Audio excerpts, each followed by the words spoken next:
اعوذ باللہ من الشیطان الرجیم بسم اللہ الرحمن الرحیم اللہم صلی علی محمد وعلی آل محمد وبارک وسلم انک حمید مجید۔ گزشتہ کلاسوں میں یہ ذکر چل رہا تھا کہ انسان اپنے نفس کی اصلاح کرے اور اس کے لیے کن کن چیزوں کا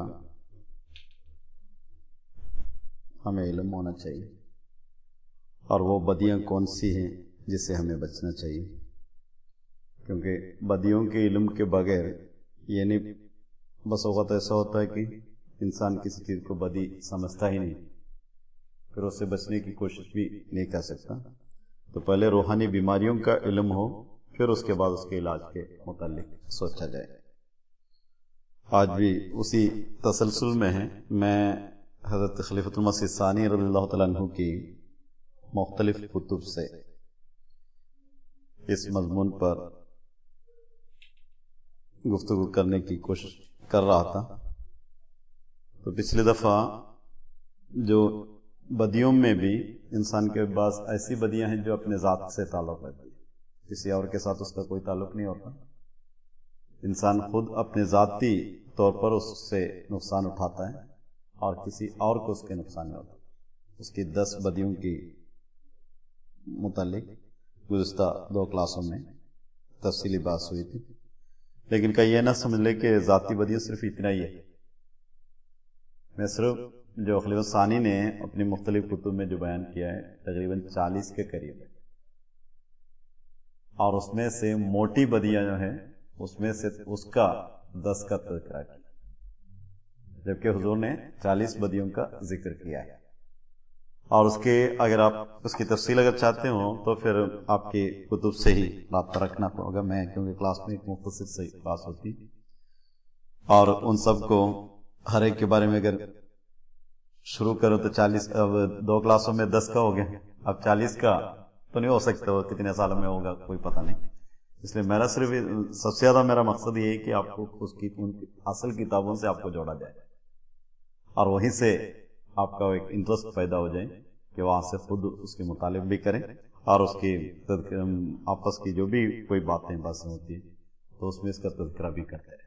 یعنی کہ ایک بار پڑھنے کا ایک طریقہ یہ بھی ہے، ایک تو لکھ کے رکھے اور اس کو جب ضرورت پڑے تو اس کو دیکھتا جائے۔ دوسری بات یہ ہے، ایک طریقہ جو ہم سیکھتے ہیں اس کو کسی اور سے بیان کریں، 1-2 آدمی سے جو بیان کر لیتے ہیں تو پھر اس کے بعد ہم اس پہ پکے ہو جاتے ہیں۔ اور یہ ایک آج کل کے زمانے میں کہ لکھنا پڑھنا تو سارے لوگ اکثر تو چھوڑ ہی دیتے، اس کی اتنا انٹرسٹ نہیں ہوتا، تو یہ تو ایک ہر آدمی کر سکتے ہیں۔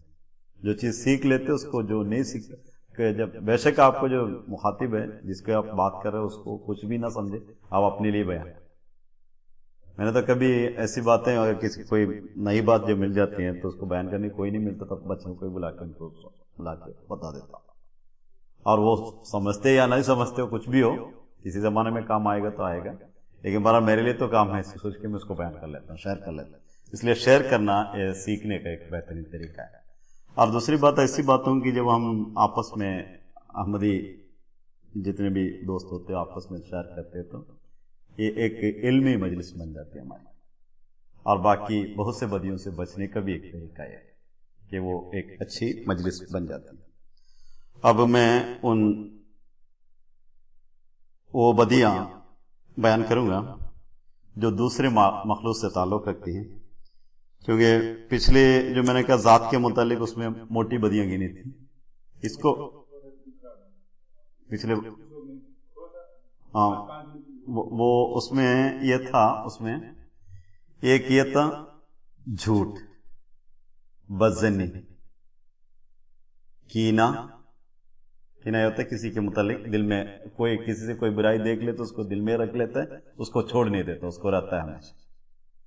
اور تیسری یہ تھی کہ تکبر نہیں، تکبر میں اس کا تکبر تو دوسروں پر بھی اس کا اثر پڑ جاتا ہے، اور ایک بلا وجہ فخر کرنا، فخر و ہیلا کرنا، اور اسی طرح غیبت، کسی کی برائی بیان کرنا. تیسرے اور ایک بات تھی جہالت، کسی چیز کی علم حاصل نہ کرنا اور اس سے ہمیشہ الگ رہنا. اور ایک بے غیرتی تھی، کسی دینی بات ہو یا اپنے ہی ہو، غیرت کے خلاف کام کرنا. اور ایک میرا خیال ابھی سستی ہے، کاہلی، جو کسی چیز کو کام نہ سست بیٹھے رہنا. اور بزدلی ایک تھی، میرا خیال 10 ہو گیا میرا خیال ابھی. یہ اس کے بعد جو، کیونکہ میں یہ سوچ رہا ہوں میں جو ذہن میں ہے وہ 40 ہے، اور وہ 40 میں سے کون سا بیان کیا وہ میں سوچ کے اس کو گن رہا تھا. اب اس کے علاوہ بھی کئی ہیں. حد سے زیادہ غم کرنا ایک گناہ ہے کہ انسان کو اگر کوئی، اور دوسری ایک بات میں چھوڑ دیا تو مایوسی، اس کے بیچ میں جو 10 کی گناہ تھا اس میں سے ایک ہے. جب غم کی بات آئے تو آ گیا. حد سے زیادہ غم کرتے ہیں تو وہ غلط ہے. اگر کسی کی چیز غم ہو بھی ہو گیا تو اس کے بعد انا للہ و انا الیہ راجعون تک رہنا چاہیے، اس سے زیادہ غم نہیں کرنا چاہیے. اسی طرح ایک ہوتا ہے ہلکا پن. ہلکا پن کی تعریف یہ ہے جس سے زیادہ باتیں کرنا، یعنی بلا ضرورت باتیں کرتے رہنا، یہ بھی ہلکا پن. اس سے یہ ہوتا ہے کہ انسان کے اپنے وقار چلی جاتی ہے. اور اسی طرح جو ذاتی بدیوں میں ایک اسراف ہے، اور ایک میں گنا تھا خودکشی. خودکشی یعنی سوسائڈ ٹینڈنسی، خود اپنے آپ کو مارنے کا. اور ایک ذاتی بدی ہے کہ دوسروں کو ایذا رسانی میں لذت محسوس کرنا، یعنی کسی کو کوئی تکلیف پہنچتی ہے تو اس میں لذت. یہ سب ذاتی بدیوں کی ایک بڑی تفصیل ہے.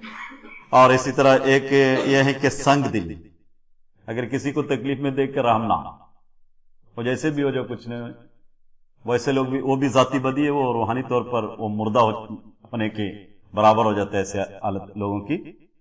اور ایک بے تعلق باتوں میں دخل دینا، وہ بھی ذاتی بدی ہے.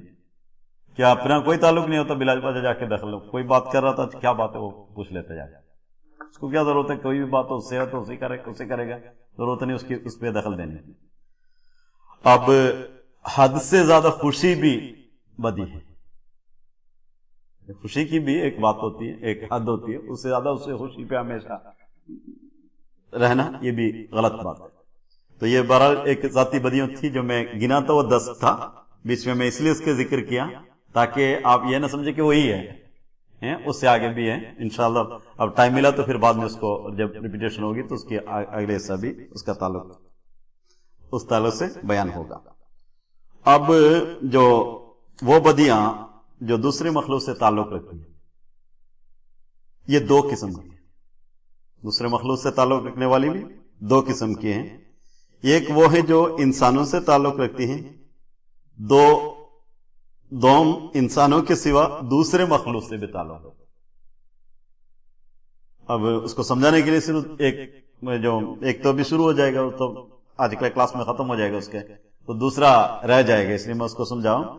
جو انسانوں سے تعلق رکھتے اس کے میں گنوں گا بھی، کچھ بدیوں تفصیلی سے گنوں گا، نہ کہ میں وہ 10 طرف اس کو مختصر رکھوں گا.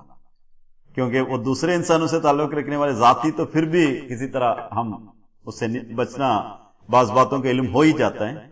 کیونکہ انسان کے اندر ایک ایسی قوت بھی ہے جو ہر بدی کو کرتے ہوئے خود اس کے دل بھی اس کو ملامت کرتا ہے. اگر صحیح دماغ ہو، کسی سے زیادہ بدیوں میں ملوث نہ ہو، تو کوئی بھی غلطی ہو تو دل خود ملامت کرتا ہے کہ ٹھیک نہیں کر کے، اس کے کانشیس اس کو رد کر دیتی ہے. نہیں، لیکن دوسروں کے ساتھ جو بدی ہے اس کے ساتھ بھی کچھ زیادہ تفصیل سے جانے کی ضرورت ہے. اب اس میں دوسرے انسانوں کے ساتھ تعلق اور جانوروں کے ساتھ، دوسرے جانور ہیں جو بھی جاندار ہو اس سے.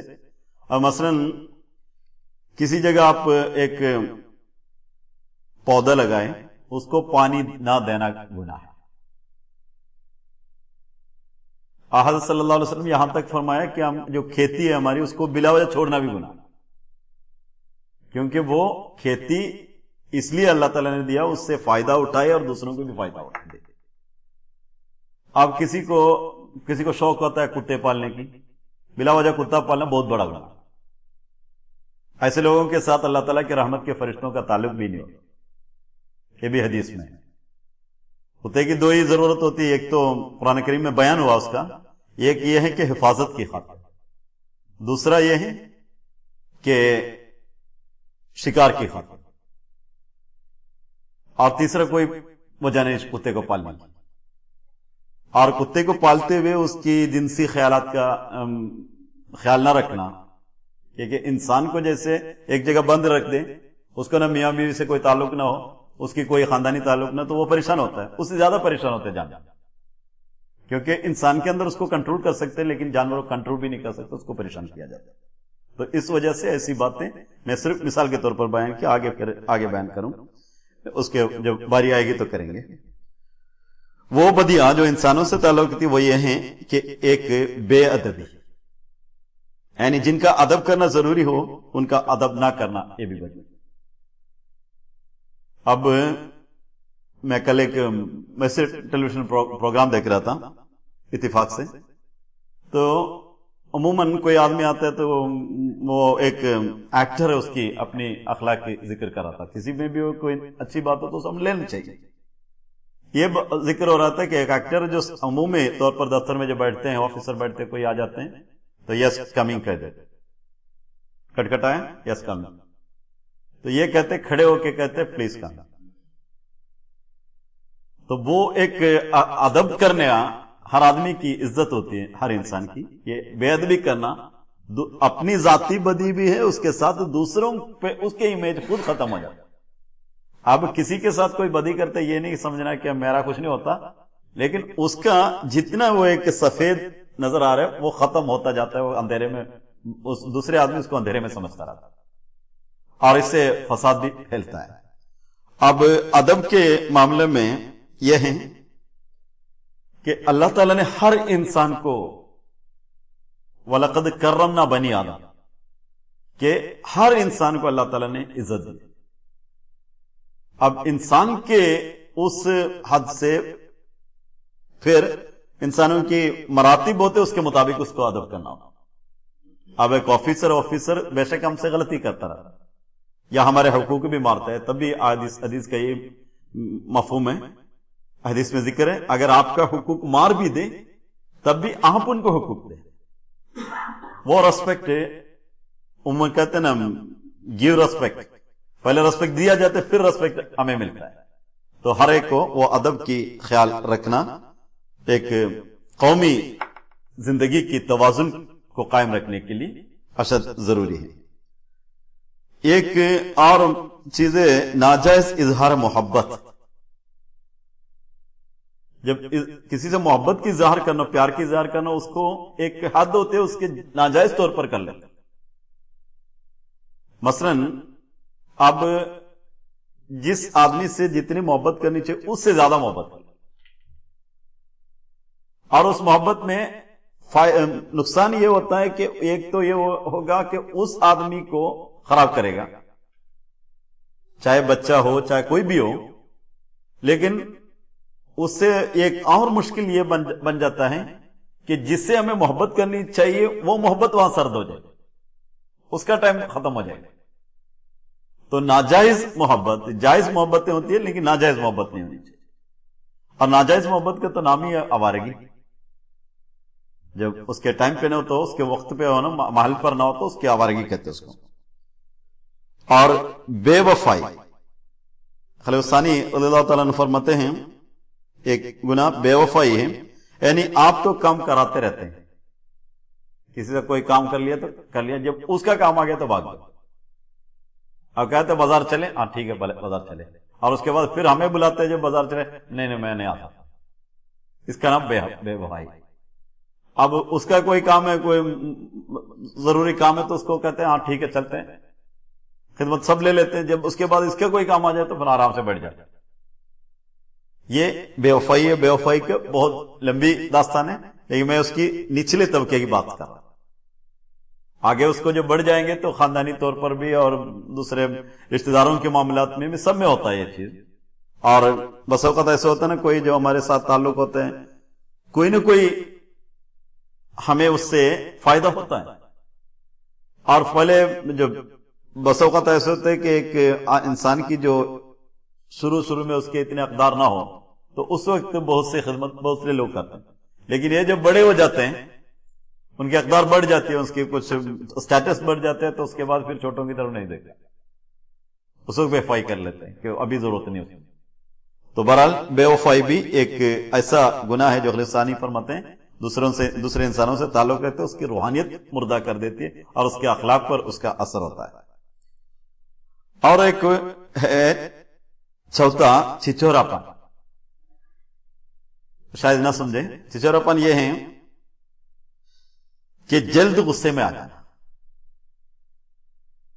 جو میں نے پہلے جو بدی گنا تو اس میں یہ تھا ایک غضب ایک آ جاتا ہے، جو غضب خود بخود اندر آتا ہے وہ کینے کی طرح، لیکن یہ اس کی ایک خلیل ثانی رضی اللہ تعالیٰ عنہ اس کی تعریف یہ بیان کرتے ہیں، اس کی تعریف یہ ہے کہ جلد غصے میں آ جانا، ناشائستہ اشارے کرنا، فوراً سزا دینے پر آمادہ ہو جانا، یوں ہی سزا دینے کی دھمکیاں دینا، یہ سب چھچورا پن ہے۔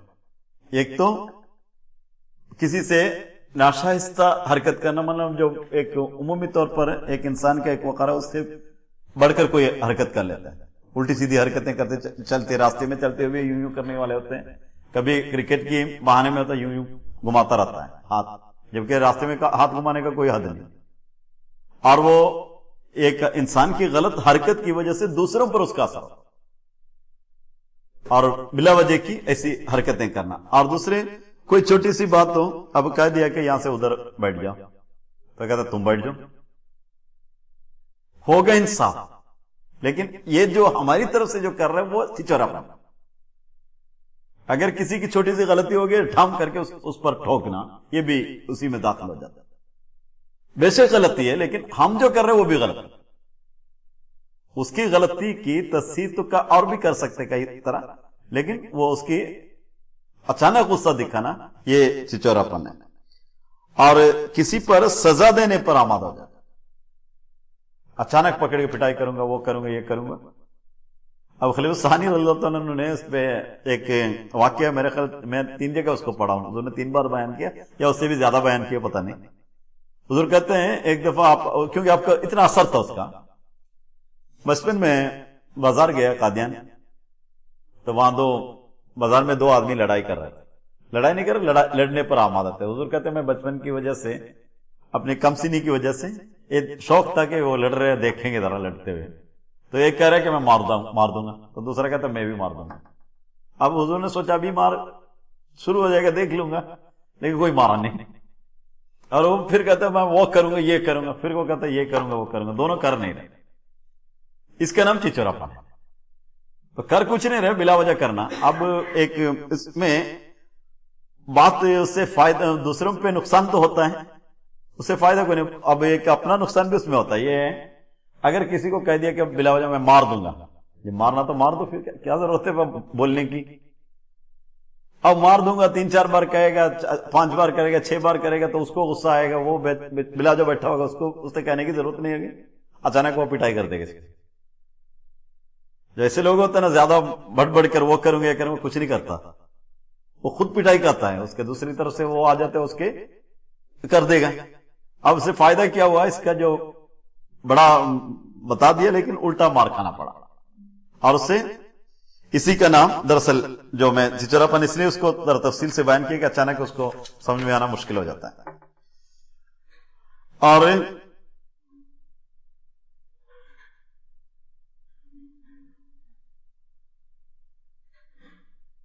گالی دینا، بس ہوتا نا زور سے گالی دیتے اس کو، اور وہ بھی دیتے گالی، جبکہ اس کا کوئی فائدہ کوئی نہیں، آپس میں ایک نے گالی دی اس کو بھی دے دی۔ اگر کسی نے گالی دیا، سخت گالی دیا، تو اس کو کیا جواب دے سکتے؟ یہ بھی تو ایک سوال ہے نا۔ ایک جواب یہ دے سکتے ہم، تو جھوٹا ہے، کیونکہ گالی دینے والا آدمی ہمیشہ جھوٹا ہوتا ہے، جو گالی دیتا ہے وہ جھوٹا ہوتا ہے، اس لیے اس کو بدلہ یہ دے سکتے تم جھوٹا ہے، جھوٹ بول رہے ہو، اور اس پہ بدلے میں گالی دینے لگے تو اسی کی طرح ہم بھی بن گئے، اس سے فائدہ کوئی نہیں۔ خاموش رہے تو بہتر، وہاں سے نکل جائے تو بہتر وہی ہے. ہاں خاموش رہے تو کچھ نہیں ہوگا. اب بس اوقات ایسا ہوتا ہے نا جو چچوراپن جس کے اندر زیادہ خاموش رہتے پھر گالیاں دیتا رہتا ہے. تو ایسے آدمی سے اتنا اگر اپنا سہا نہیں جاتا تو اس کے جھوٹ، تم جھوٹ بول رہے، تم جھوٹا ہے. یہ سچی بات ہے، وہ جھوٹا ہے سچی بات ہے. اکثر یہی ہوتا ہے کہ خاموش رہے تو اچھا رہے گا. اور خاموش رہنے سے فائدہ یہ ہے، کوئی آدمی گالی دیتا ہے نا تو کچھ دیر خاموش رہے تو جتنے لوگ وہ سن رہے ہوتے ہیں ان کے بیچ میں جو گالی دینے والا اس کا کردار ٹوٹتا ہے. اور دوسری بات، کوئی بھی نہ سنے تب بھی اس کو احساس ہوتا ہے میری کردار ٹوٹ گیا. اب گالی کی ایک بات میں ہے لطیفہ لیکن ہوا واقعہ. ایک دفعہ کسی کو گالی دیا، کسی نے خوب گالی دی، تو ساتھی تھا وہ بھی گالی دینا چاہتا تھا اس کو، لیکن جس کو گالی دیا جا رہا ہے وہ نہیں، گالی آتا ہی نہیں تھا اس کو. تو اس نے پوچھا تو اتنی بڑی گالیاں دی تم، وہ سنتا رہا ہے واپس سے کچھ نہیں کرتا، تمہیں بھی دینا چاہیے. تو اس نے جا کے کہہ دیا جو گالیاں تم نے مجھے دیے وہ سب کچھ تجھے بھی ہو، کیونکہ اس کو گالی نہیں آتا تھا. تو بعض لوگ ایسے ہوتے ہیں جو بچپن سے گالی نہیں سیکھتے، ان کو گالی غصہ آ جاتا ہے لیکن گالی آتا ہی نہیں تو کیا کرے گا. وہ بہترین ایک عادت ہے جو بچپن سے ایسا ہونا چاہیے. میں نے ایک شخص کو دیکھا، وہ گھر میں اپنے بچوں کو گالی سے بچانے کے لیے وہ کیا کرتے ہیں، بچوں کو گالی دیتے ہیں. کس طرح؟ کہتے ہیں کیلے کا درخت. غصہ آ گیا تو وہ کیلے کا درخت. تو یہ بھی جب گالی دینے کا اس کو غصہ ہے، کیلے کا درخت کہتے ہیں. تو کیلے کا درخت کوئی گالی نہیں. اور اسی طرح کوئی اچھی اچھی چیزیں بول لیتا ہے، تم کو پلاؤ تم، یا تم بریانی ہو. تو یہ بچے جو ہوتے ہیں بچپن میں وہ بھی گالی دیتے ہیں بریانی. تو آگے سے کچھ نہیں ہوتا. تو یہ ایک غصے سے اس کی ایک اچھی طرز تھا، لیکن اس میں بھی ایسا نہ ہو کہ جواب دینے کی وہ اچھی بات نہیں، کہ اس کو بھی نکالنا چاہیے. بچوں کو گالی میں جب بھی آپ دیکھیں گے دو جگہوں سے گالیاں سیکھتے ہیں. ایک تو ماں سے یا باپ سے، یعنی گھر سے. دوسرا سکول سے آ کے سیکھا جاتا ہے، یا پھر اپنے کھیلنے والے بچوں سے. ان تینوں جگہوں سے ان کو بچائے رکھیں. گالی جہاں آتی وہاں سے بچائے رکھیں تو بڑا ہو کے گالی نہیں دے گا، بچپن سے ہی دیتا ہے. اور اسی گالی کو پھر ہمیشہ وہ ذہن میں آتا رہتا ہے لیکن پھر آگے نہیں ہوتا. اب میں نے اس پہ کئی بار دیکھا ہوں کہ ایک علاقے میں ایک چیز کو گالی سمجھتے، دوسرے علاقے میں اس کو گالی بھی نہیں سمجھتا ہوگا، دوسرے علاقے میں الگ گالی ہوگا. تو بہرحال یہ اس سے بچنے کے لیے بچپن سے ہی اس کو کوشش کرے تو بچوں کو بچا سکتے. بیچ میں ضمنی طور پر وہ بات کی. ایک اور بدی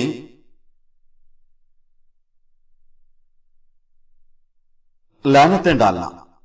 ایک تو بیچ میں آ گیا گالی دینے والی بات جو میں نے 4 گنا، تو اس کے ساتھ گالی دینے والی بات بھی 5واں گن لیں. اور جو چھٹی بات ہے لعنتیں ڈالنا. اور لعنتیں ڈالنا اور ایک بات ہے بد دعا کرنا. یہ دونوں میں فرق ہے. میں اس لیے دونوں کو اکٹھے کر رہا ہوں، دونوں کو فرق نکال دوں. لعنتیں ڈالنا یہ ہوتا ہے کہ اللہ تعالی سے دور ہو، وہ دراصل روحانی بات.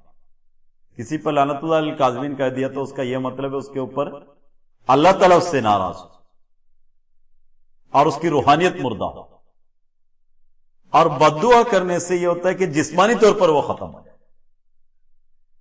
تو اس سے بچنے کے لیے حضرت صلی اللہ علیہ وسلم نے کئی بار کہا ہے کہ اتقوا دعوت المظلوم لیس بینہما و بینہ حجاب، کہ مظلوم کی بد دعا سے ہمیشہ بچتے رہو، کیونکہ اس کے اور اللہ تعالیٰ کے درمیان کوئی حجاب نہیں، کوئی پردہ نہیں. مظلوم اگر اس کو بیشک وہ گناہ کرنے والا ہو، کچھ بھی ہو، اس پر ظلم کرے تو وہ ظلم کی تاب نہ لا کر وہ دعا کرے اللہ تعالیٰ سے تو پھر وہ اس پر لگ جائے گی. تو بہرحال بد دعا کرنا یہ بلا ایسی یہ ایک گناہ ہے جو بد دعا کر رہا ہے. اس میں ایک اور بات بھی اس کا اظہار کروں کہ بس اوقات انبیاء جیسے بد دعا کرتے، جیسے خلیفۃ سے رابع رحمہ اللہ نے بھی، خامس اید اللہ تعالی العزیز نے بھی ہمیں کہا اللہم مزقہم کل ممزق وصفقہم تصفیقا، کی دعا کرنا چاہیے دشمن کے مقابلے پہ. وہ اللہ تعالیٰ کی اجازت سے ہوتا ہے، وہ اس وقت ہوتا ہے ان کی وجہ سے پوری قوم خراب ہوتی ہے.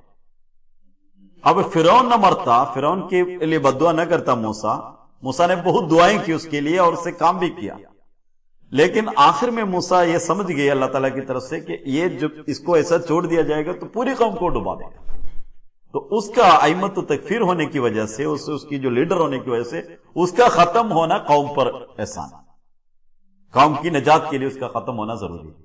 اس لیے ایسے موقع پر اللہ تعالیٰ کی طرف سے اجازت ہوتی ہے ان کے لیے بد دعا کرو جو تکفیر کے معاملے میں، لوگوں پر ظلم کے معاملے حد سے بڑھ جاتے ہیں اور انسان کو پریشان کرتے ہیں، ساری بنی نوع انسان کو ختم کرنے پہ در پہ ہوتے ہیں، تو ان بنی نوع اس انسان کی محبت میں اس کے لیے دعا کرو۔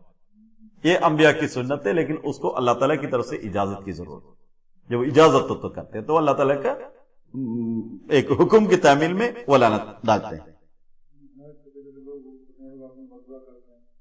یہ گناہ ہے، یہ گناہ چھوٹے موٹے باتیں ہیں۔ بد دعا کرنا تو ایک اپنا دل کی کیفیت ہے، لیکن ایک یہ ہوتا ہے نا درد دل میں، وہ بد دعا بن کے اللہ تعالیٰ کی طرف جائے گی مظلوم کی، اس سے بھی بچنا چاہیے۔ ایک دوسرے پہلو ہے اس کی۔ خیانت یہ ہے کہ کسی نے مال دیا تو اسے واپس نہ دیا یا پورا نہ دیا، یہ تو عموماً کرتا نہیں کوئی، لیکن ایک بات یہ ہے کہ اگر کسی کو دے دیا وہ کہتے میرے سے خرچ ہو گیا اب کیا کر، یہ غلط، کیونکہ اس نے دیا تھا اس لیے کہ اس کو وقت پر ضرورت پر کرے، اب ہم اس کو خرچ کر کے وقت پر نہ دے تو پھر اس کا فائدہ کوئی نہیں ہوا۔ اگر چوری کرنے والا کیا ہوتا ہے، جو اپنی ضرورت کے لیے صندوق میں رکھ لیتا ہے، اس کے بعد وہ اٹھا کے لے جاتے ہیں، اس سے پہلے کوئی اور اٹھا کے لے جاتا ہے، یہ کسی کو پتہ بھی نہیں چلتا۔ لیکن جو خیانت کرتا ہے وہ بھی تو وہی کر رہا ہے، جو اپنی ضرورت کے لیے کسی جگہ رکھا تھا اس نے اپنی طرف سے خرچ کر لیا، اس کو نہیں دیا۔ اس معاملے میں خلیفۃ مسیح ثانی بڑی سختی سے اس کو منع کیا۔ حضور نے فرمایا کسی کی امانت آپ کے پاس ہے، اس نے آ کے آپ سے مطالبہ کیا، آپ کا بچہ بیمار ہے یا کوئی عزیز بیمار ہے اور اس کی علاج اس وقت نہ کیا جائے تو مر بھی جائے گا، تب بھی آپ کو اس علاج کرنے کی اجازت نہیں، اس کو اس کی پیسہ دینا چاہیے، آپ کی خدا تعالیٰ پر چھوڑ دینا چاہیے۔ اس وقت یہ نہیں کہنا چاہیے یہاں تو یہ حالت ہے، کیونکہ ہے اس کی، اس نے نہ دیا تو پھر اس وقت تم کیا کرو گے؟ تو بہرحال اس وقت یہی اجازت نہیں امانت میں خیانت کرنے کی یا اس کو روکنے کی۔ اگر مر بھی جائے تب بھی اس کی علاج نہ کرو، تب بھی اللہ تعالیٰ تمہیں نہیں پوچھے گا، جو تم نے کرنا تو کر لیا۔ لیکن اگر خیانت کر کے اس کے اوپر کرے، خیانت کا مطلب اس کو ٹائم پہ نہ دے اور اس کو میں علاج کر رہا ہوں یا کچھ کر رہا ہوں، یہ غلط، اس لیے اس سے بھی بچنا چاہیے۔ اور ایک چیز ہوتا ہے افشاء راز۔ افشاء راز ہے کہ سیکرٹ بات کو پھیلانا، اس کو کھول دینا۔ کسی کا کوئی راز معلوم ہوا تو اسے ہم کسی کے اوپر جا کے ظاہر کر دیں، اور یہ بس اوقات بدی نہیں رہتی۔ کب؟ اب کوئی ایک قوم کے خلاف کوئی ترکیب سوچ رہے ہیں، مثلا جماعت کے نظام کے خلاف کچھ بات کر رہے ہیں، تو چلو ان کا راز نہ فاش کروں، یہ نہیں ہوتا۔ نظام کے خلاف جب بات ہو رہی ہے تو نظام کو خراب کرنے والے تو اس کو بتانا چاہیے۔ جس طرح کوئی کسی کو قتل کا منصوبہ بنا رہا ہے، ہمیں پتہ چل گیا کہ وہ تو راضی ہوتا ہے، لیکن قتل کا منصوبہ بن رہا ہے تو اس کو جس کو قتل کیا جا رہا ہے اس کو بتانا چاہیے، کیونکہ اس کو بچانا ہماری ذمہ داری ہے۔ لیکن دوسری باتوں میں کسی کی راز کو اگر کسی نے کسی امانت کے طور پر یا اپنی دوستی کے طور پر یا ویسے کچھ نہیں، اس کی اپنی کمزوری کے طور پر بھی کسی کی کوئی بات، خاندانی بات یا کوئی اور بات کہہ دیں، تو ہمیں نہیں چاہیے کہ اس کو کسی اور جگہ بیان کریں، کسی طرح بھی اس کو کسی کو بیان نہیں کرنا چاہیے۔ اور وہ بیان کرنا دراصل اس آدمی کو اگر پتا چل گیا تو کتنا بڑا دکھ ہوتا، وہ اس کو دوست سمجھ کر یا اس کو ایک امین سمجھ کر یا اپنا ہمدرد سمجھ کر بتاتے ہیں، تو پھر اس کا الٹا ایسا ہی ہے، اگر کسی نے اپنا کوئی ہتھیار دے دیا، کچھ دیر پکڑ لو، تو اسی کو پکڑ کے اس کو گھوم دے اسی کے سر پر، تو وہ مشکل ہو جائے گی۔ تو جو کسی کی بھی راز، اور اس میں میں ایک اور بھی بات اس میں اضافہ یہ کرنا چاہتا ہوں، بس اوقات ہماری دوستیاں ہوتی ہیں کسی سے، تو دوستی کی وجہ سے ہم لوگ کئی باتیں آپس میں شیئر کر لیتے ہیں، کسی وجہ سے وہ دوستی ٹوٹ جاتے ہیں تو لوگ کیا کرتے ہیں، اس کو فاش کر لیتے ہیں۔ یہ بہت بڑے بے وفائی، بلکہ جو دوستی کی ایک کسی وقت ایک دن بھی دوستی ہو تو اس کی قدر کرنی چاہیے، وہ دوستی کی طرح ہی رہے، جو بعد میں ٹوٹ گئے ٹوٹنے دو، لیکن وہ اس وقت کی بات ہے، لیکن ایک دن بھی دوستی ہو تو اس دوستی کو آخر تو یہ کرنا چاہیے کہ کسی سے ٹوٹنے والی دوستی پہلے سے دوستی نہ لگاؤ، دوستی لگاتے ہوئے یہ سوچ لے کہ توڑنے والے تو نہ توڑو، لگانا، اگر کسی سے دوستی لگ گیا تو پھر توڑا نہ، ٹالریٹ کرتے جاؤ فرنٹ کی وجہ سے، اس کے لیے سہتے چلے جاؤ۔ اگر ٹوٹ بھی جائے تو اس زمانے کی بات، جو کبھی دوستی کے زمانے میں کوئی بات آپس میں ہو، اس کو نہیں اچھالنا چاہیے، کیونکہ اس دوستی کی عزت ہونی چاہیے ہمیشہ۔ تو اس افشاء راز کے معاملے میں حضرت خلیفۃ رسول کریم صلی اللہ علیہ وسلم کے زمانے میں ایک صحابی چھوٹا بچہ تھا، میرے کل حضرت عباس رضی اللہ، حضرت انس رضی اللہ تعالیٰ عنہ یا کوئی اور ہے، بہرحال ابھی نام مجھے یاد نہیں۔ رسول کریم صلی اللہ علیہ وسلم نے کوئی بات ان کے کان میں کی، تو ان کی ماں وہ دیکھ رہی تھی، تو انہوں نے پوچھا وہ کیا چیز ہے؟ تو کہا نہیں یہ میں نہیں بتا سکتا، حضرت صلی اللہ علیہ وسلم راز بتایا مجھے، وہ کسی کو بھی بتا نہیں سکتا۔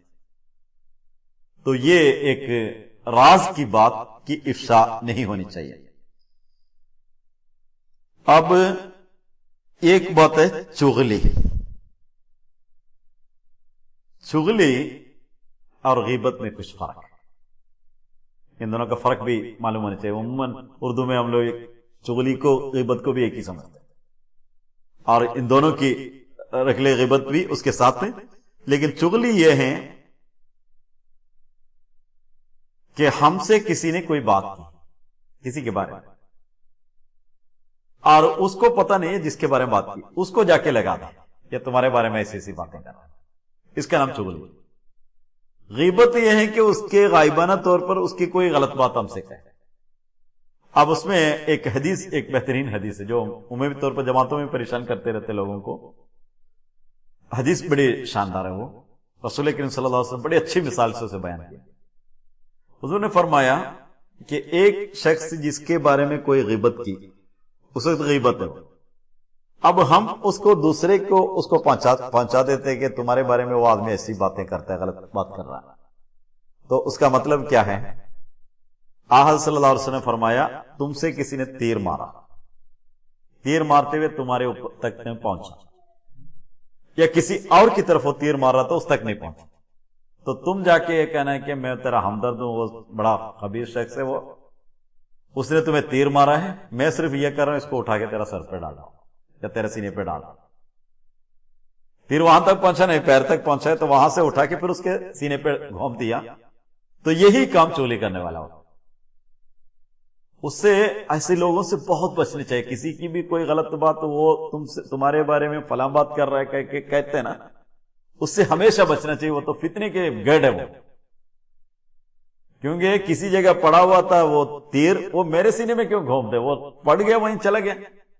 حضرت صلی اللہ علیہ وسلم نے ایک حسین مثال دیا ہمیں ایسے لوگوں سے بچنے کی، کیونکہ دوبارہ پھر تیر ڈالنے سے پہلے بچ جائے، اور پھر یہ بات ہے جو آپ کی بات وہاں بھی پہنچا دے گا وہ، کیونکہ وہ تو عادت سے مجبور ہے، اور وہ کہتے ہیں ہم ہمدرد ہیں۔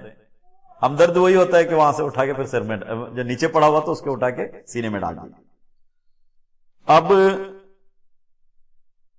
بشاشت سے نہ ملنا، بشاشت کہتے ہیں ایک کیا کہتے ہیں، ایک مسکراہٹ کے ساتھ اسے ملتے ہوئے نا، کوئی کہتا ہم کر کے بالکل منہ بنا کے مل لیتے ہیں، یہ دوسرے کے دل پہ بہت بڑا اثر پڑے، خاص طور پر شیکن جو ہم دیتے ہیں، ہنستے جو دستے میں جو کیا کہتے ہیں اس کو مسافہ کہتے ہیں نا، مسافہ کہتے ہیں نا، مسافہ جو کہتے ہیں، اچانک میرا اپنی زبان کی یاد آ گئی اس لیے وہ پھنس گیا اس میں، جو مسافہ جو کرتے ہیں اس میں بہت بڑی باڈی لینگویج مضمر ہے، جس کو پورا مسافہ کرتے جو ہاتھ ہلاتے ہیں نا وہ خوشی سے کرتے ہیں، شیک ہینڈ جو کرتے ہیں، اور بعض ہوتے ہیں نا دیتے اتنا دیتے ہیں، پورا نہیں دیتے، تو مجبور ہوتا ہے دینے پہ، اس لیے دے رہا ہوتا، اس کے دل سے نہیں دے رہا ہوتا۔ اور شیک ہینڈ کرنا ویسے بھی محبت کو بڑھانے والی چیز، آپس کے تعلقات کو بڑھانے والی چیز۔ بعض لوگ ہوتے ہیں سب سے زیادہ برا وہ ہے کہ منہ ہی نہیں دیکھتا، یوں کر کے لے اس طرح منہ کر کے ہاتھ ملا دیتے ہیں۔ میں نے اس بارے میں کئی کتابوں کا مطالعہ کرنے کی موقع ملا مجھے اس پہ، جو شیکن کے بارے میں اور دوسروں سے جو مسکراہٹ کے ساتھ پیش آنے میں، تو میں نے اس میں سب سے زیادہ ایک عظیم شخص جو دنیا میں ہماری اپنی زندگی میں دیکھا، خلیفۃ المسیح خامس اید اللہ تعالی عنہ۔ دیکھنا جوبلی کے ایئر میں ساری دنیا کو شیکن کر کے آیا، جتنے ممالک کے سفر کیے اور ہر ایک میں خوشی کے ساتھ، ہر ایک کے ہنستے ہوئے ہر ایک سے سلام کیا اور ان کی باتیں پوچھا۔ وہ ایک عجیب سی عالم ہے، کسی انسان سے گھنٹے کھڑے رہتے تھے حضور۔ اب چنئی میں جب آئے تو میں تھا اس وقت ساتھ، تو مجھ سے پوچھا کتنے لوگ ہیں، تو میں نے کہا جتنے اس ہال میں ہیں اتنا اوپر ہے، مسجد کے 2 منزلہ ہیں جس کی افتتاح ہوئی تھی نماز کے بعد۔ تو حضور نے کہا پھر سارے مل لے، تو میں کہا پھر کچھ باہر بھی ہے، ٹھیک ہے پہلے یہ ان سب کو ملنے میں۔ اب پروگرام ہمارا یہ تھا اس وقت، سب کو ملنے کا وقت نہیں، حضور کو فلائٹ کا ٹائم ہو چکا ہے، پونے گھنٹہ ہاتھ میں ہے تو اس میں بھاگنا ہے، تو حضور آرام سے جائیں گے سوچ کے، بٹ پورا 2 گھنٹے کے قریب ہی سارا ٹائم ملا ہے۔ تو اس میں نماز پڑھنے کے بعد لجنا کی پروگرام ختم ہو کے پھر نماز پڑھنے آیا، تو حضور نے کہا سب سے ملنا ہے۔ تو اچانک ناظر صاحب میرے خیال سے کہا نہیں حضور بھیڑ ہو جائے گی اور میں سنبھال لوں گا۔ اب سارے کے سارے آ رہے تھے نا، حضور نے صرف ہاتھ سے اشارہ کیا ہی، تو سارے لائن ہو گئے اور سب سے ملا۔ ملنے کے بعد کیا اوپر والوں کا نکاح، اب اوپر والے آ گئے، اس کے بعد حضور کہا جو باہر جو ہے ان کو بھی آنے، اور جتنے لوگ تھے سب سے مصافحہ کیا، اور سب کی ایک زندگی میں ایک بہت بڑی قیمتی وقت تھا وہ۔ اور اس کے بعد پھر انہوں نے کہا جو باہر والے، کچھ ہم نے گزارش کی حضور باہر سے بھی کچھ لوگ آئے ہوئے ہیں جو مسلم غیر مسلم بھی ہے، اس میں سب کو آنے دو کہتے ہیں۔ اب ایک پولیس آفیسر تھا، وہ آ کے اپنے ٹوپی اور سوٹی سب کچھ نیچے رکھ کے حضور کے پیر پہ پڑ گیا، اور وہ بعد میں مجھے کہا میری زندگی کی بہت بڑی ایک انمول وقت ہے وہ، جو میں کبھی بھول نہیں سکتا۔ تو یہ ایک مسکراہٹ کے ساتھ ان کو مصافحہ کرنا اور ان سے ملنا، بشاشت سے ملنا، اب ہر دنیا پہ اس کا اثر پڑتا ہے۔ اب ہنسنے سے انسان کو کچھ چاہتا نہیں، ایک سیکنڈ کی بات ہے، لیکن جس کو ملتا ہے اس کی زندگی بھر کے لیے اس کی قیمت اس کے ذہن میں ہوتا ہے، اس کی یاد رہتا ہے۔ اگر ایک بار نہ ہنسے، مسکراہے، تو پھر اس کا اثر بھی زندگی بھر رہتا ہے، اور کتنا بھی بڑا غصے والی طبیعت ہو سب کچھ مسکراہٹ کے ساتھ ختم ہو جاتا ہے۔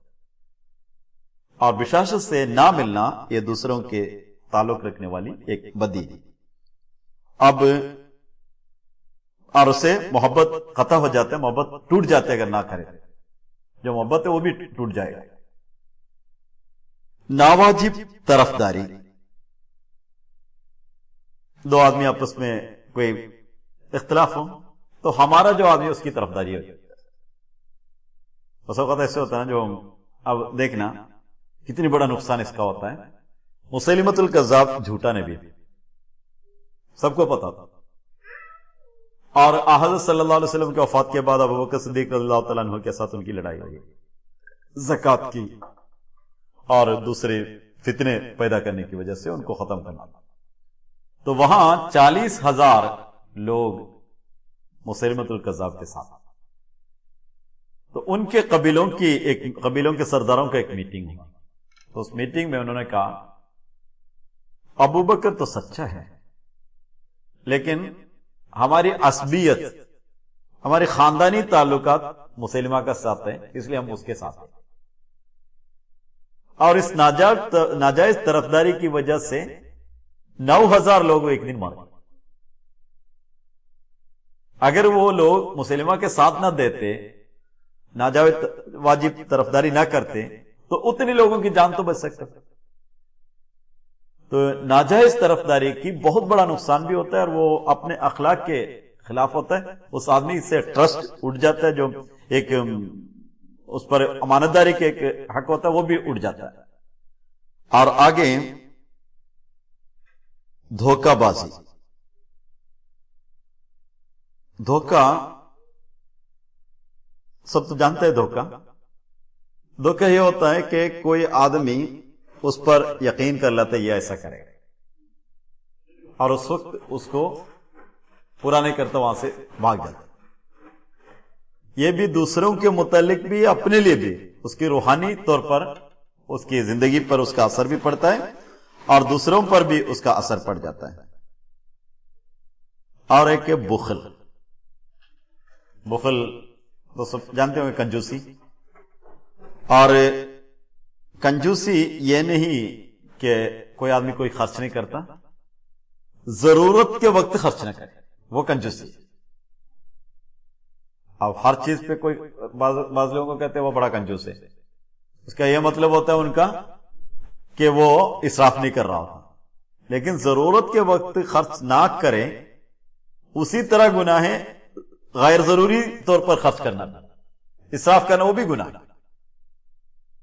یہ دونوں پہلوؤں کو دیکھ کر، اور بخل کی کچھ تعریف اس طرح بھی ہو سکتا ہے، جو ہم نے خرچ کرنا جن جگہوں پہ، وہاں خرچ نہیں کر سکتے اسراف کرنے کی وجہ سے، اور جو ہم خرچ کر رہے ہوتے وہاں خرچ نہیں کرتے، جو نہیں خرچ کرنا ہوتا وہاں بہت زیادہ خرچ کر لیتے. یہ انسان کی پوری جو اکنامک سٹرکچر ہے اس کی زندگی کی، وہ سب پر اثر پڑتا ہے. اور اکنامک سٹرکچر پر جب اثر پڑے گا، ذہنی طور پر بھی پریشانی ہوگی، ذہنی طور پر اثر ہوگا تو وہ آہلی پرابلمز کریٹ کرے گا، اس کے علاوہ پھر قومی پرابلمز بھی کریٹ کرے گا. اس لیے بخل اور اس کی جو اسراف دونوں کی قرآن کریم نے ماں باپ کی خدمت کی جب ذکر کیا، اس کے بعد اس کا ذکر کیا سورہ بنی اسرائیل. دونوں سے ہمیشہ بچتے رہنا چاہیے. اور ظلم کی مختلف تعریف ہے، لیکن میں ایک بات جو یہاں ذکر کرنا وہ یہ چاہتا ہوں کہ حضرت صلی اللہ علیہ وسلم نے فرمایا، انصر اخاک ظالما او مظلوما، تم اپنے بھائی کا ظالما او مظلوما، تم ظالم ہو تب بھی اس کی مدد کرنی ہے، مظلوم ہو تب بھی اس کی مدد کرنی ہے. یہ مظلوم کی مدد کرنی تو ہمارے فرض ہے، ہم سمجھ لیتے ہیں، لیکن ظالم کی کیسی مدد کی جائے؟ تو حضور نے فرمایا اس کو روک دو، اس ظلم کو روک دو، وہی مدد ہے اس کی. اب کوئی ظلم کر رہا ہے ہمارا دوست ہے سمجھ کے اس کے ساتھ نہیں ملنا چاہیے. وہ ظلم سے روکنا وہ بھی ایک مدد ہے، اور مظلوم کی مدد کرنا تو ہر ایک کی فرض بھی بن جاتا ہے. اور ظلم کرنے والے دنیا پہ اصل جو جتنی بھی فساد ہے اس کا ایک بہت ہی بنیادی وجہ ظلم ہوتا ہے، چھوٹے بڑے پر. اور اسی طرح غریب پر امیر، رشتہ دار آپس میں، اور جتے والے کم جتے والوں پر، اور بڑے دوستی والے چھوٹے دوستی والوں پر، طاقتور کمزور پر، یہ سارے کی جگہ ظلم ہوتا ہے. یعنی ان پر جو ان سے ہو سکتا ہے مائٹیز رائٹ والے حساب ہو جاتے ہیں، اس کے بعد پھر اس پر ظلم کر لاؤ. تو یہ ظلم جہاں بھی ہو، جو میں نے پہلے حدیث بتایا کہ مظلوم کی دعا سے بچنا چاہیے، ہم اس سے بھی بچنے کے لیے، اور دوسرا ہماری اخلاقی اقدار بھی ختم ہو جاتی ہے اور روحانیت بھی اس سے مردہ ہو جاتی ہے. آگے ظاہری ناشکری. ظاہری ناشکری کا ایک یہ ہے کہ کوئی ہم سے احسان کر لیتے ہیں تو اس کے بعد تیرا کوئی احسان نہیں ہمارے پاس، یہی ظاہری ناشکری. یہ کہ ناشکری تو عموماً ہوتا ہے، وہ الگ مسئلہ ہے. اب اس بارے میں آحد صلی اللہ علیہ وسلم نے ایک حسین بات کی. ہم لوگ جو حدیث کے استاد ہیں ہمارے مولانا یوسف صاحب، وہ جب ہم پڑھاتے تھے تو ایک دفعہ میں نے ان سے ایک سوال کیا تو وہ بڑا غصہ ہو گیا. میں نے ان کی طبیعت ہی اچانک بدل گئی. اس کی وجہ یہ تھی کہ حدیث تھی کہ عورتیں کبھی اپنے خاوند پر یہ ظاہری ناشکری کر لیتے، تو کوئی دن زندگی بھر ان سے احسان کرتا رہے، اس کے بعد کبھی ایک بات ان سے غلطی ہو جاتی ہے تو کہتے ہیں تیرے سے میں کبھی کوئی نیکی دیکھا ہی نہیں. تو میں نے اپنے استاد سے پوچھا، مجھے ایسا بھی ہوتا ہے کوئی؟ تو غصہ ہو گئے. اور تمہیں کیا پتا، تو شادی کرے گا تب پتہ چل جائے گا. غصے سے بالکل کھڑے ہو گئے. تو تمہیں ابھی کیا پتا، تو بچہ جب شادی کرے گا تو پتہ چل جائے گا. اور اس کے بعد انہوں نے یہ بیان کی، جب تم سارے دن اپنے کام ختم کر کے تمام چیزیں گھر میں لے جاتے ہو، سبزی وہ سب کچھ اٹھا کے، جب دفتر میں کام ہو تو ٹینشن ہوتا ہے انسان کا بہت، یہ سب کچھ ختم ہو کے گھر میں جا کے سو جاؤں سوچ کے جا رہا ہوتا ہے تو سودا سب کچھ لے کے چلے جاتے ہیں. اب جاتے جاتے اگر اس نے کہہ دیا تم سے نمک تم بھول گئے ہو، باقی سب تو لے لیا، نمک بھول گیا، تو کہتا تم ہمیشہ ایسے کرتے رہتے. تو یہ ناشکری ہے حضرت صلی اللہ علیہ وسلم نے فرمایا. اور یہ نہیں کہ وہ انسان بھی کرتے ہیں. اب دیکھنا پورے اس کو جو پانی ہوتا کہتا تھا پانی تو لے کے دے دیتی ہے بیوی، خود نہیں جا کے لیتا پانی، وہ خود جا کے پی سکتا ہے لیکن بیٹھے بیٹھے کہتا ہے پانی لاؤ. اور اس کے بعد ہر چیز لیتے رہتا ہے، اور کبھی اس کی طبیعت کچھ خراب ہو تو کہتا ہے تو ہمیشہ ایسے ہی ہے، تمہاری تو عادت ہی ویسی بنی ہوئی ہے. ویسے خراب نہ بھی ہو تو ایک بار کی ہمیشہ کی جو الزام لگاتا ہے وہ تمام قدر ختم ہو جاتا ہے. تو بہرحال ظاہری ناشکری کی اب کچھ زیادہ ہو گیا، اس کی تشریح میں چھوڑ دیتا اس کو. اب ایک یہ ہے کہ غفلت، میں ایک بات پہلے یہ بیان کی تھی ذاتی بدی پر سستی، غفلت دوسرا ہے. غفلت یہ ہے کہ انسان اپنی باتوں کی طرف دھیان نہ رکھے. اب کپڑا پہن کے نکل رہا ہے تو آدھا بٹن سے کھلا ہوا ہے، غفلت ہی وہ. اگر اس کے اوپر کچھ میلا وغیرہ لگا وہ بھی اس کو پتا نہیں. اور بعض اس کی اپنی ذمہ داری ہوتی ہے، اس سے غفلت کرتا ہے، یہ تو بڑی مشکل ہوتی ہے. اب میں یہ کہہ رہا تھا، ابھی ناشکری بات کر رہا تھا، اب گھر سے سودا لینے کے لیے کہہ دیا تو وہ سودا نہ لائے تو غفلت ہی ہوتا ہے، کیونکہ وہ تو اس انتظار میں ہوتے ہیں کہ یہاں آ گیا تو سارے کھانا بنائیں گے، تو بیٹھ کے کہتے ہیں جو ہے بنا لو. تو وہ غفلت پہ پھر آگے پھر اس کو کوفتنے والی بات ہے، جو ہے تو بن ہی جائے گا، ہمارے کہنے کے حکم کی کوئی ضرورت نہیں ہے نا، وہ تو پہلے ہی بن سکتا تھا، جو نہیں لے آئے تو وہ نہیں لایا بھول گیا کہہ دو. لیکن غفلت نہیں ہونی چاہیے، ہمیشہ انسان کو اپنی ہر بات پر چست رہنا چاہیے، جو میری ڈیوٹیاں اس کو ادا کرتے جائیں.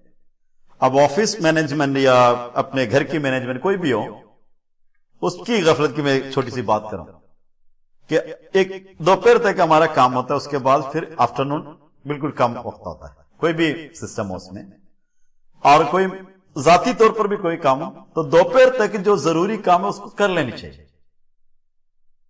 اس کے بعد جو پینڈنگ ورک ہے اس کو آفٹرنون سیکشن میں لے لیں، اور وہاں سے نہ اٹھے جب تک وہ پینڈنگ ورک ختم نہ ہو. کبھی ہم سوچ لیتے ہیں کل بیٹھیں گے، کل بھی ہم نہیں بیٹھ رہے ہیں، تو پھر کل جو سیشن ہے فرسٹ سیشن کام کرنے والی وہ ختم ہو جائے گا، اس وقت پینڈنگ میں بیٹھ جائے گا. تو ایک ٹائم لمٹ رکھ کے مینجمنٹ کرتے ہوئے غفلت سے بچنے کے لیے اپنا جو اصل کام ہے اس کو پہلے رکھ لینا چاہیے. اور اس پہ بعض لوگ ایسے بھی غفلت ہوتے ہیں، عربی کہانیوں میں ہے کہ ایک عورت نے اس کو خط دے دیا تو اس کو پوسٹ کر لینا. تو پوسٹ کرنے کے لیے اس کو پتا یہ بھول جائے گا، تو اس کے پیچھے لکھ کے رکھ دیا، ایک کاغذ اس کو نہیں پتا تھا چپکا دیا، خط بھولنا نہیں، پوسٹ کر لینا. اب اس کے بعد جب گھر آیا یہ سب لوگ کہتے خط بھولنا نہیں، پوسٹ کرنا. اب اس کو غصہ چڑھتا گیا. اب گھر آ گیا تو بیوی نے کہا خط بھول گیا نا. میں کہا تھا خط بھولنا نہیں، یہی تو سارے لوگ کہتے رہتے ہیں. اب یہاں سے نکلا وہاں سے بھی یہی کہتا، تو یہاں آ گیا تو بھی وہی کرا. تو اتنا بھلکڑ آدمی ہوتے کبھی اس کی غفلت کی وجہ سے ہر چیز بھول جاتے ہیں. اس کی وجہ یہ ہے کہ اس کو اس بارے میں انٹرسٹ نہیں ہوتا. اب گھر کی سودا لینے میں بھول جاتے ہیں نا، تو کبھی اتفاق سے کوئی ٹینشن الگ مسئلہ ہے. جو اکثر بھول جاتے ہیں نا، اس کا یہ مطلب ہے کہ اس کو اس پہ انٹرسٹ نہیں ہوتا گھر کی بات پہ. اور ہر چیز پہ وہ غفلت سے ہمیشہ بچے رہنا چاہیے. اور ہے تو جھگڑا ہر چیز پہ کر سکتے ہیں، کیونکہ ایک جیسا کوئی انسان دوسرا نہیں ہوتا. اب ربوہ کی جامعہ کے بارے میں میں نے کہانی سنی، میر محمد جناب مکرم میر محمود احمد صاحب نے اس کو بیان کیا تھا کسی درس میں. تو کہتے ہیں ایک دفعہ ایک سائیکل شاپ کھولنے کی، وہ خود ہی کہہ رہے تھے کہاں تک صحیح ہے یا ہوا ہو مجھے نہیں پتا، وہ کہہ رہے تھے ایک کہانی مشہور ہے جامعہ کی. جامعہ کے سامنے کسی سائیکل شاپ کھولنے کی مشورہ مانگا اساتذہ سے، اور وہاں جو اسٹاف تھے ان سے، تو 40 افراد تھے. تو 40 افراد سے وہ مشورہ سب دیکھ کر تو 41 مشورے تھے کہ یہاں ہونا چاہیے وہاں ہونا چاہیے. تو ہر آدمی اپنے متعلق کچھ نہ کچھ مشورہ دے گا، اپنے ظرف کے متعلق، اپنے علم کے متعلق. اس بارے میں آخر میں ایک اقتباس سناؤں گا تو اسے پتہ چل جائے گا کیا وجہ ہے، وہ اختلاف کی کیا وجہ ہے. اور ہر انسان کے اپنے علم کے مطابق اپنا ایک اندازہ ہوتا ہے. اور دوسری بات، جس شعبے سے جس کو زیادہ علم ہو اس کے مطابق اس کا ایک الگ اندازہ ہوتا ہے. اب جس کو علم ریاضی سے واقفیت ہے، یعنی میتھمیٹکس سے، تو اس کے دماغ میں ایک موزونیت ہوتا ہے، ایک بیلنس ہوتا ہے اس کا، اور اسباب سے نتائج تک پہنچنے کی ایک صلاحیت اس کے اندر ہوتی ہے. جو میتھمیٹکس کے علم جس کے اندر ہو اس کو ہمیشہ موزون رہتا ہے، بیلنسڈ ہوتا ہے وہ. اور اسی طرح جو دوسری ہر چیز کا نتیجہ کیا ہوگا اس بارے میں سوچنے کی اس کی عادت ہوتی ہے کہ میتھمیٹکس اس کا کوئی چیز ہے اس کی جو ذہنی طور پر، اور وہ آدمی اسی طرح بات کرے گا جو دوسرا اس طرح بات نہیں کرے گا، کیونکہ اس کے علم اس میں محدود ہے. اب جس کو علم ادب سے تعلق ہے، یعنی لٹریچر کا، اس میں خوش سلیقی اور نفاست پسندی ہوتی ہے. سلیقے سے کام کرتا ہے اور نفاست کو زیادہ پسند کرتا ہے. وہ بات بھی کرتے رک رک کے، صحیح اچھے الفاظ استعمال کر کے، اور دوسروں پہ ٹھوس نہ پہنچے اس طرح. لیکن جس کو لٹریچر کا علم نہیں ہے تو وہ کرے گا کر کے کچھ نہ کچھ کرتا رہے گا، صحیح بات نہیں کرے گا، تو اس سے جھگڑا زیادہ ہو جائے گا. اور دوسرا ایک علم ہے علم طبعیہ، کیا کہتے ہیں اس کے؟ جغرافی کہتے ہیں، آپ کو تو پتا ہوگا اردو کی.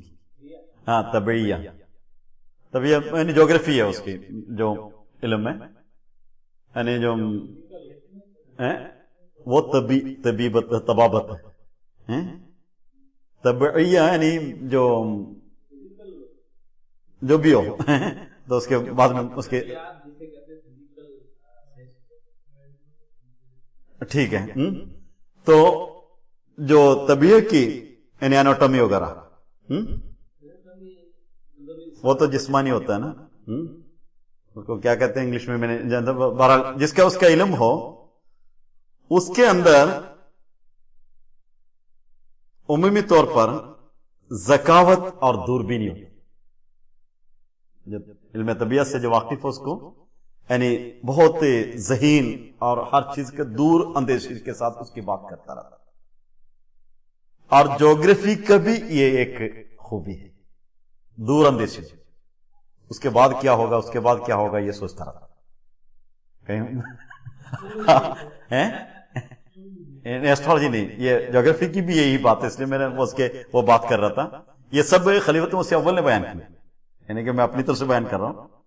اور ہر علم کا جس کا علم ہونا، اس علم کی ایک الگ اس کی اخلاق پہ اثر ہوتا ہے. اس لیے میں یہ کہہ رہا ہوں کہ جھگڑا نہیں ہونی چاہیے، کیونکہ اس کا علم ہمیں نہیں ہے، ہم اس کو چھوڑ دینا چاہیے. ہمیں علم نہیں تو ہم جھگڑا تو نہیں کرتے نا. اب ایک آدمی تھا جو خلیفۃ مسیح اول اپنی ایک قصہ بیان کرتے ہیں. ایک مریض کے پاس حضور پہنچ گئے، تو وہاں پہلے سے وہ کچھ ڈاکٹر علاج کر رہے تھے. کرتے کرتے اس کی حرارت بہت زیادہ تھا، ٹمپریچر.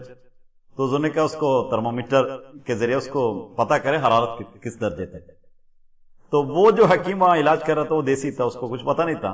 اس نے کہا یہ جو انگریزی گرم دوائی ہوتی ہے نا بڑا گرم ہوتا ہے. تو اس کو پتا نہیں ہے کہ ترمومیٹر ہے، وہ دوائی سمجھا وہ، اس نے تو اس کا آلے کا نام ہے، اس کو پتا نہیں ہے. تو اس کی علم کی وجہ سے اب اس سے جھگڑا کریں تو کیا بنے گا؟ ہمیں چھوڑ دینا چاہیے اس کو.